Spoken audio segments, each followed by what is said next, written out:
Mais d'abord, je voudrais bien qu'on comprenne, c'est qui les personnes SDF? Il n'y a pas de profil type, il y a beaucoup de situations très différentes. Par contre, il y a des constantes, c'est-à-dire qu'on se retrouve à la rue, c'est toujours multifactoriel. On va empiler des problèmes de santé, de perte d'un divorce, de perte de boulot, d'argent, etc. Il y a une deuxième constante, c'est qu'il y a toujours une blessure de la relation à l'autre. Donc ça peut être des enfants violentés, au sein d'une cellule familiale qui aurait dû la protéger. Ou abandonnés? Abandonnés, voilà, donc énormément de jeunes qui sortent de l'aide sociale à l'enfance, hein. Donc l'ancienne DAS, hein, qui est en gros le premier fournisseur un peu malheureusement de personnes SDF en France. Okay. C'est-à-dire des jeunes qui à 18 ans, on leur dit bah tiens, voilà tes 2 sacs, salut. Il y a quasiment toujours une blessure de la relation à l'autre, et c'est quasiment toujours multifactoriel. Ouais. Et une fois qu'on comprend ça, on comprend l'importance de la relation. C'est-à-dire que si l'autre est perçu comme une menace parce que celui qui devait me protéger en fait m'a violenté, ça peut être aussi des violences conjugales, hein. Il y a énormément de femmes, il y a une croissance exponentielle du nombre de femmes à la rue aujourd'hui, femmes avec enfants. Leur mari est violent, quoi. Potentiellement, ça peut être des divorces violents, ça peut être... Alors que c'est le mec l'agresseur. On voit des femmes arriver de l'étranger aussi, fuyant des situations violentes. Si l'autre, qui est supposé me protéger, m'agresse, bah, je perds confiance en l'autre, et si je perds confiance en l'autre, je perds confiance en moi.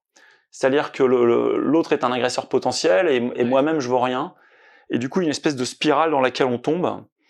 Et toute l'idée d'entourage, c'est que quand on va restaurer la relation toute simple d'amitié avec un voisinage de gens qu'on peut croiser, etc., si cette relation elle est bienveillante, qu'elle amène à progressivement reprendre confiance en l'autre et donc reprendre confiance en soi, donc se regarder d'un œil meilleur, parce que je me regarde aussi dans le regard que les autres portent sur moi, bah alors il y a beaucoup de choses qui peuvent se passer.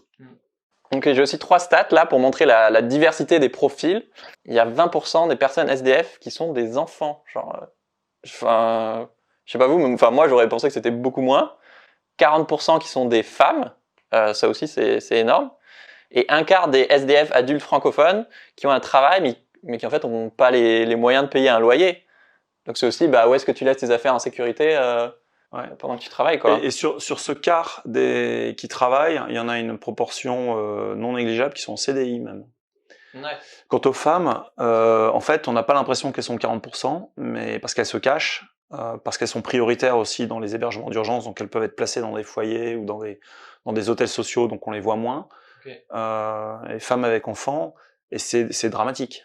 Et là, malheureusement, avec ce qui est en train de se passer aujourd'hui avec la crise sanitaire, il y a beaucoup de faillites, beaucoup de chômage, il y a une explosion de la pauvreté.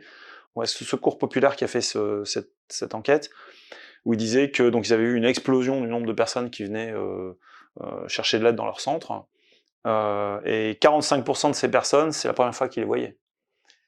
Donc c'est des gens qui sont quelque part pas des primo-arrivants à la rue, parce que c'est pas forcément des gens qui sont à la rue, mais des gens qui, pour la première fois, vont faire appel à de l'aide comme ça. Donc la situation, elle devient très préoccupante. Donc on a encore plus besoin d'entourage, dont on va parler juste maintenant.